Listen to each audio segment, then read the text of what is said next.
So hari ni aku nak buat pemasangan Android player dekat kereta aku. Kereta apa tu guys?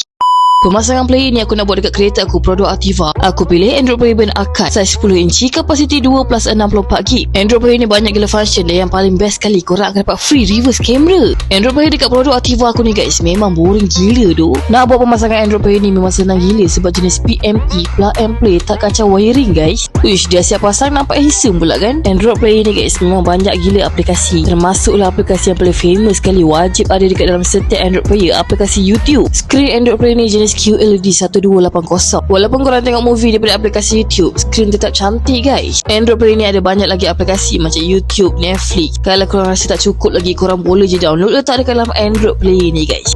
Part ni paling penting sekali. Android player ni ada Apple CarPlay tau. Disebabkan spek skrin yang cantik dan saiz 10 inci, penumpang bahagian belakang pun puas hati nak tengok guys. Memang cun habis. So macam mana guys, lawa tak lawa, cun tak cun? Kalau korang buat pemasangan Android player brand Arcade ni, aku confirm korang memang akan puas hati gila. Dan satu lagi guys, Android player ni ada banyak lagi function. Kalau korang nak aku review satu-satu function yang best, korang boleh tunggu video part 2, okay? So guys, nak Android player yang baik punya, beli brand Arcade, okay?